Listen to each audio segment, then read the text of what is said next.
Years ago, the very first website went online. It was the beginning of one of the biggest achievements of the last century, the World Wide Web. The man behind it is computer scientist Tim Berners-Lee. What does the inventor of the web think of his brainchild now? Mark I, the first commercially available general-purpose electronic computer. Tim Berners-Lee credits his parents with sparking his passion for computers. After finishing a bachelor's degree in physics at Oxford University, Tim Berners-Lee worked for a telecommunication company. He also developed a typesetting software for printers. In 1980, Berners-Lee worked as an independent contractor for CERN, the European Council for Nuclear Research. CERN is one of the most renowned scientific research organizations, and it's the place where Berners-Lee had the idea of a lifetime. At CERN, scientists from different universities all around the world would bring their own computer systems, creating a very heterogeneous environment which made scientific collaboration difficult.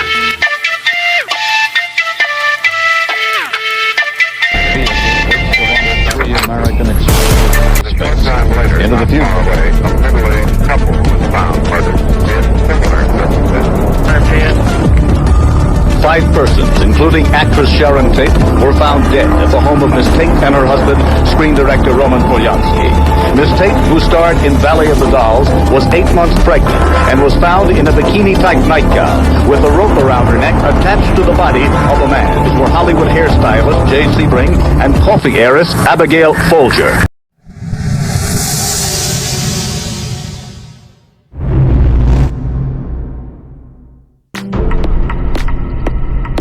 Jared Leto was born in Louisiana on December 26, 1971. The childhood of the boy and his older brother Shannon was difficult. Their mother, Constance, was abandoned by her husband when the boys were little. The man got married for the second time and had 2 more kids. However, after that, Leto's father committed suicide. Jared was only 8 at that time. Jared's mother soon remarried. Her chosen one was Carl Leto. Right after the wedding, he adopted her children. Spouse divorced Constance. As a result, the woman had to raise 2 children alone, and of course, she didn't have enough money to support her kids. In order to somehow help his family and save up for his most cherished dream, a new guitar. Jared played only on an old broken piano before that. The future actor was really good at school, but even then, he was more interested in painting and music.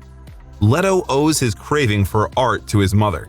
She was fond of hippie ideology and was part of the circle of creative people.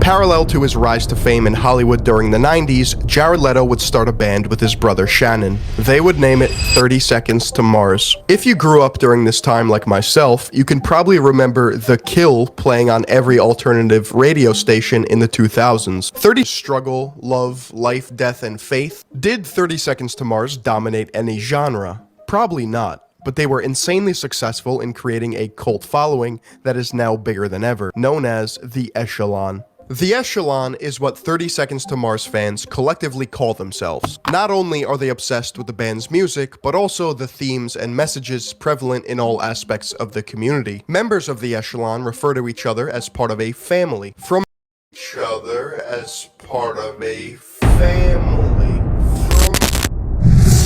they want, to take control of our phones or our personal data. Private companies that run these utilities are not prepared.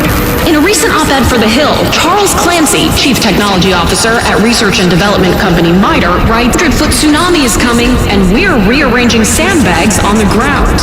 Should the time come, it would be massively disruptive for everyday Americans.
Rosemary's Baby, which you should read. It's a fantastic book.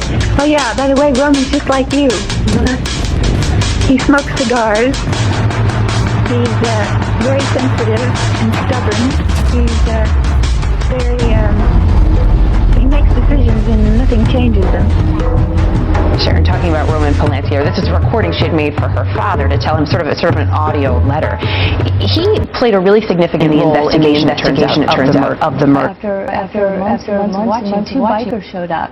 And Sharon's house wasn't easy to find at the time. And they seemed to know the neighborhood really, really well. And they were at the gate for a long time and taunting the dogs into a frenzy. So he followed them. He followed them back to what turned out to be the Spahns Movie Ranch, where the Manson family was hiding out. And was very instrumental in helping the police. That's something that most people don't know either, the role that your grandfather played. And I also thought this was such a gruesome detail, too. And I think it's something people don't think about, that when a horrible crime occurs, somebody has to go and clean it up. Somebody has to go in there and take care of it. And as it turns out, it was your grandfather who did that. And then published memoirs about the case. They are all in a new book called Restless Souls, the Sharon Tate family's account of stardom, the Manson murders, and a crusade for justice.